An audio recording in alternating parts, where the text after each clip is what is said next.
Good morning, students. Class 12th, Political Science, Chapter number 5, Challenges to and Restoration of the Congress System. Here is the second video of this chapter.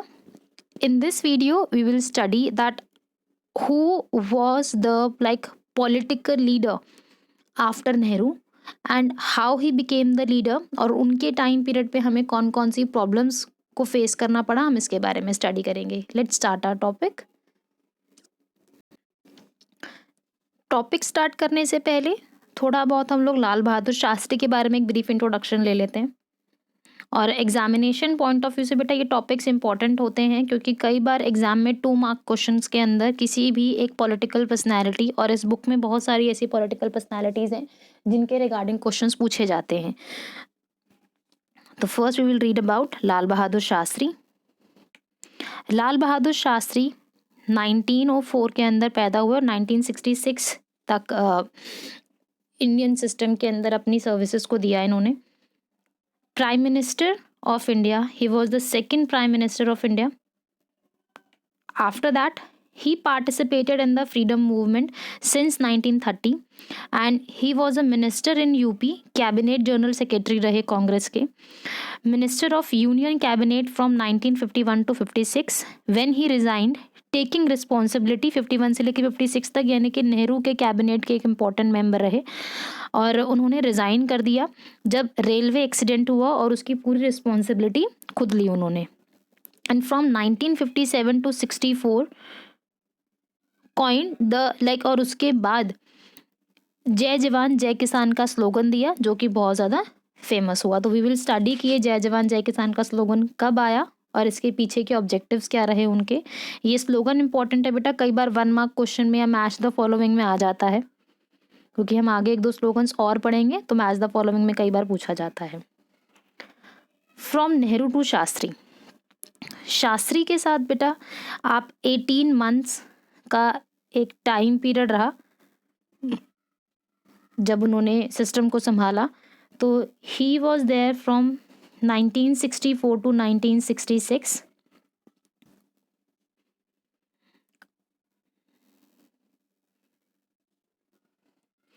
The ease with which the succession after Nehru took place proved all the critics wrong. यानी कि नेहरू के बाद क्या होगा, किस तरीके से democracy काम करेगी, किस तरीके से हम सब लोग उन प्रॉब्लम्स को रिजॉल्व कर पाएंगे या नहीं कर पाएंगे, उन सभी जो क्रिटिक्स थे या जो आलोचना कर रहे थे अलग अलग कि भैया कोई भी संभाल नहीं पाएगा, आर्मी सिस्टम आ जाएगा इंडिया में, उन सब लोगों को जवाब मिल गया कि नहीं, ऐसा नहीं होने वाला क्योंकि नेहरू के बाद जो चेयर संभाली है, जो उनके सक्सेसर हैं, वो ईजीली काम कर लेंगे.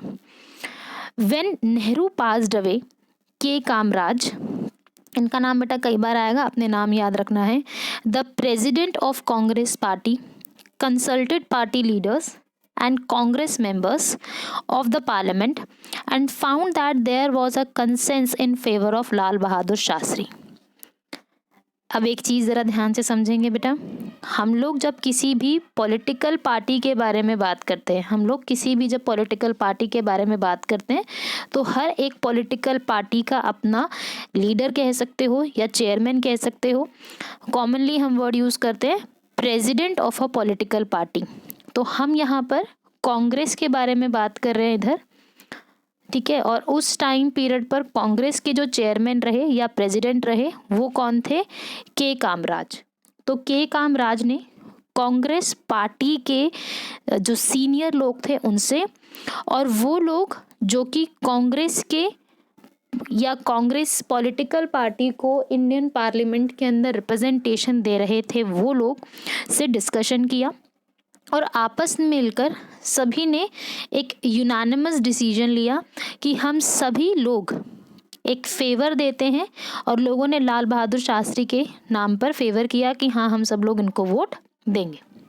और इनको वोट देने से क्या मतलब है कि हम सब लोग सर्व रूप में, या हम कहें कि सभी लोग मिलकर ये डिसाइड करते हैं कि हमारे जो प्राइम मिनिस्टर हैं, हमारे जो लीडर हैं, वो कौन होंगे, शास्त्री.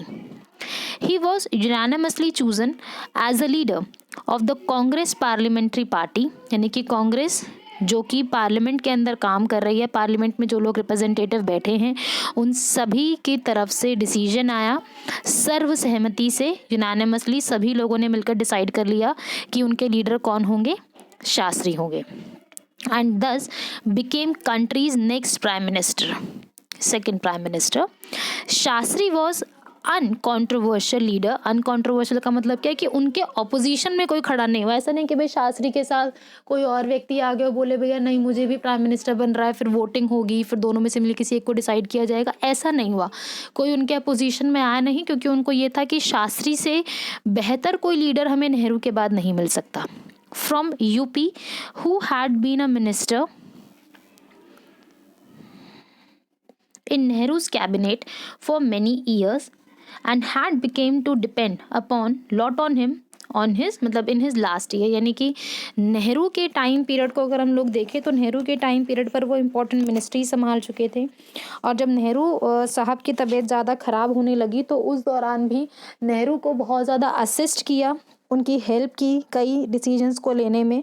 तो एक मतलब नेहरू अपने आप में बहुत ज़्यादा डिपेंडेंट हो गए थे, किसके ऊपर, शास्त्री के ऊपर, क्योंकि उनकी तबीयत ज़्यादा ख़राब रहने लगी थी। And he was known for his simplicity and commitment to principles, यानी कि उन्होंने अपने लाइफ के कुछ प्रिंसिपल्स बनाए हुए थे, वो बहुत सिंपल वे ऑफ लिविंग था उनका, तो उस हिसाब से वो बहुत फेमस थे अपनी सिंप्लिसिटी के लिए। कांग्रेस पार्टी में आम जनता के अंदर बहुत फेमस रहे। Earlier, he had resigned from position of railway ministry. Railway ministry संभाल रहे थे बेटा वो, और उस दौरान रेलवे मिनिस्ट्री में एक एक्सीडेंट हो गया और जिसमें कई लोगों की डेथ हो गई, और उस एक्सीडेंट की पूरी रिस्पॉन्सिबिलिटी शास्त्री ने अपने ऊपर ली, और उस एक्सीडेंट के बाद उन्होंने पोस्ट से रिज़ाइन कर दिया। द एक्सीडेंट वॉज फ्रॉम 1957 में एक्सीडेंट हुआ और उसके बाद उन्होंने रिज़ाइन कर दिया। and accepted the moral responsibility for the major railway accident।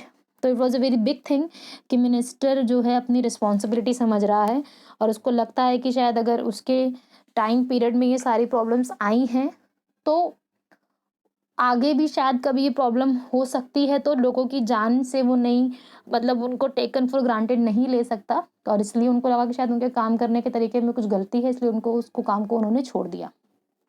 इसके बाद है बेटा, Shastri was the country's prime minister from 1964 to 1966. During Shastri's brief prime ministership, the country faced two major challenges. बेटा ये इंपॉर्टेंट क्वेश्चन है, exam में कई बार 2 mark question आता है कि शास्त्री ने अपने टाइम पीरियड में कौन से 2 मेजर चैलेंजेस फेस किए। पहला चैलेंज जो है बेटा फूड क्राइसिस है, दूसरा चैलेंज जो है वो है आपका पाकिस्तान के साथ वॉर 1965 में। ठीक है, अब ज़रा डिटेल में देखते हैं। While India was still recovering from the economic implication of the war with China, क्योंकि 1962 में बेटा हमारा एक वॉर हुआ जहाँ पर हमने हमारी मिलिट्री को बहुत ज़्यादा इन्वॉल्व किया उसने, बट स्टिल वी हम लोग वॉर हार गए, बट हमारे बहुत ज़्यादा लॉस हुआ उस टाइम पीरियड पर। एंड उसी के बाद मॉनसून फेलियर हुआ, सूखा पड़ा, फूड क्राइसिस हमें फेस करना पड़ा, जो कि जिससे बाहर निकलना हमारे लिए बहुत बड़ी परेशानी बन गई, क्योंकि हमारे पास अनाज नहीं था, पॉपुलेशन बहुत ज़्यादा थी, और हम लोगों के पास ऐसे कुछ पॉलिसी या प्रोग्राम नहीं था जिसकी हेल्प से हम लोग हमारे एग्रीकल्चर सिस्टम में ज़्यादा ग्रोथ कर सके, क्योंकि पूरा का पूरा हम लोग नेचुरली तरीके से काम करते थे, या फिर हम कहें पुराने तरीक़ों का इस्तेमाल करें तो ज़्यादा टेक्नोलॉजिकल एडवांसमेंट नहीं हो पाया या नहीं हुआ था इंडिया में, और इन सब चीज़ों का फेलियर हमें फेस करना पड़ा। और मेन दिक्कत ये थी कि भैया कोल्ड वॉर चल रहा है और हम खाना मंगाए तो मंगाए कहाँ से, यानी कि कच्चा अनाज हम कहाँ से इम्पोर्ट करें। इस टाइम पीरियड पर अमेरिका से हेल्प ली गई, बट हम लंबे समय तक बाहर से खाना नहीं मंगा सकते थे, तो एक फूड क्राइसिस प्रॉब्लम हमें फेस करनी पड़ी, जिसको रिजॉल्व करने के लिए शास्त्री जी ने एक स्लोगन भी दिया जिसमें जय जवान के बारे में वो जय किसान के बारे में वो बात कर रहे हैं कि किसानों को मोटिवेट किया जा रहा है कि आप कल्टीवेशन करें, आप ग्रो करें और हम इस फूड क्राइसिस से बाहर निकल जाएंगे। इसके बाद है, as discussed in the previous chapter, the country also faced a war with Pakistan in 1965। ये सेकेंड चैलेंज था जो शास्त्री ने फेस किया, एंड शास्त्री ने इन्हीं दोनों क्राइसिस को ध्यान में रखते हुए एक स्लोगन दिया, स्लोगन था जय जवान जय किसान, यानी कि एक तरफ वो जवानों को या इंडियन आर्मी को मोटिवेट कर रहे हैं कि क्या हुआ अगर हम लोग 62 में हार गए चाइना से, but still we are capable enough कि 65 में अगर हमें फिर से वॉर फेस करनी पड़ रही है तो हम लोग उसमें ज़रूर जीतेंगे। तो ये सब चीज़ें हम लोग देख रहे थे। फूड क्राइसिस बेटा जब देखो 64 में शास्त्री प्राइम मिनिस्टर बने और फूड क्राइसिस ऑलमोस्ट 64 में ही आया, ठीक है। और 65 में यानी कि कुछ टाइम पीरियड बाद इंडो पाकिस्तान वॉर हो गया। एंड ये जो पूरा का पूरा मतलब हर समय कुछ ना कुछ या कुछ कुछ टाइम पीरियड बाद प्रॉब्लम फेस करने को मिल रही थी। इसके बाद है बेटा शास्त्रीज फेमस स्लोगन जय जवान जय किसान symbolised the country's resolve to face both these challenges. और उन्होंने किसानों को जवानों को दोनों को मोटिवेट किया ताकि वो हम सब या फिर हम सब लोग इन प्रॉब्लम से ओवरकम कर सकें। इसके बाद है बेटा Shastri prime ministership came to an abrupt end. Abrupt का मतलब है सडनली कोई चीज़ हो जाना, इनकी हम लोगों ने सोचा भी नहीं था, अनएक्सपेक्टेड था कि इतना जल्दी, यानी कि सिर्फ 18 मंथ्स के टाइम पीरियड में अगेन हमारे सामने वो सवाल आ जाएगा कि अब शास्त्री के बाद कौन। और सबसे बड़ा सवाल ये था कि इतने शॉर्ट टर्म पीरियड के लिए Shastri as a prime minister काम करा उन्होंने। And on 10th January 1966 when he suddenly expire in Tashkent. जैसे कि बेटा हम लोगों ने पहले कई बार डिस्कस किया है कि जब जब वॉर होती है तो वॉर के बाद कहीं ना कहीं हम लोग है ना पीसफुल एग्रीमेंट करने की कोशिश करते हैं, ठीक है। और इस तरफ आपको ध्यान रखना पड़ता है कि पीसफुल एग्रीमेंट किसके साथ हुआ, किस देश के साथ हुआ, उसमें सिग्नेचर करने वाले व्यक्ति कौन थे, आपको इनका ध्यान रखना पड़ता है। तो ताशकंद उस टाइम पीरियड पर यूएसएसआर की एक टेरिटरी का पार्ट था। यूएसएसआर ने एक मीडिएटर रोल प्ले किया इसमें। एट प्रेजेंट ताशकंद उज्बेकिस्तान की कैपिटल है। And he was there to discuss and sign the agreement with Mohammad Ayub Khan. 1966 में एक एग्रीमेंट साइन हुआ। He was the president of Pakistan at that time, और ताकि वॉर को ख़त्म किया जा सके और सिचुएशन को संभाला जा सके। इस सब सिचुएशन से बेटा हमारे पास एक पॉइंट ये भी सामने आता है कि किस तरीके से सिचुएशन को सॉल्व करने की कोशिश की गई, और सिचुएशन को कंट्रोल करने के लिए इंडिया के जो सेकंड प्राइम मिनिस्टर उन्होंने अपना एक मेजर रोल प्ले किया। और किस तरीके से एक फूड क्राइसिस का प्रॉब्लम है, इंडो पाकिस्तान का वॉर का प्रॉब्लम है, दोनों ही सिचुएशंस में सक्सेसफुल रोल प्ले किया। 64 का जो एक फूड क्राइसिस हम लोगों ने फेस किया वो ग्रीन रेवोल्यूशन के प्रोजेक्ट से सॉल्व करने की कोशिश की गई और बहुत हद तक हमने उसे सॉल्व किया। जो फूड हम लोग बाहर से इंपोर्ट कर रहे थे, नौबत ये आ गई कि इतना ज़्यादा प्रोडक्शन हुआ कि हमें बाहर एक्सपोर्ट करना पड़ा। तो it was a very successful step taken by Shastri.